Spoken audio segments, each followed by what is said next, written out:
Guys good morning. నేను మీ Rajesh Reddy. Guys మనకు హైదరాబాద్లో లెన్స్కార్ట్ ఐవేర్ సంబంధించిన సంస్థ వచ్చేసి ఇక్కడ మ్యానుఫ్యాక్చరింగ్ యూనిట్ని పెట్టబోతున్నారు. వాళ్ళు వచ్చేసి ఇక్కడ 1500 కోట్లతోనే 2100 ఎంప్లాయ్మెంట్ క్రియేట్ చేయబోతున్నారు. ఈ సంస్థ వచ్చి హైదరాబాద్లో మ్యానుఫ్యాక్చరింగ్ యూనిట్స్ని పెట్టడానికి గవర్నమెంట్తో ఎంఓయూ చేసుకోవడం జరిగింది.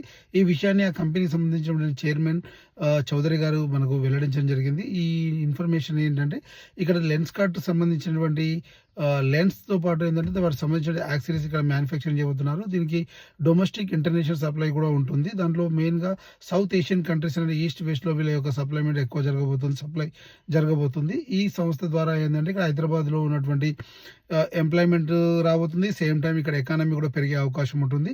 ఈ సంస్థ వల్ల 2100 మంది జాబ్ రావడం, డైరెక్ట్ ఇండైరెక్ట్ ఎంప్లాయ్మెంట్ కూడా క్రియేట్ అవ్వబోతుంది. కాబట్టి ఒక మంచి కంపెనీ హైదరాబాద్కి రాబోతుంది. అదేవిధంగా ఇక్కడ మంచి ఎంప్లాయ్మెంట్ కూడా రాబోతుంది. ఇది ఒక మంచి పరిణామంగా చూడొచ్చు. హైదరాబాద్లో ఉన్నటువంటి ఇన్ఫ్రాస్ట్రక్చర్లో ఉన్నటువంటి మ్యానుఫ్యాక్చరింగ్ యూనిట్స్లో ఇది ఒక కంపెనీ యాడ్ అయింది అనుకోవచ్చు. ఇది ఒక good news for the Telangana and Hyderabad people.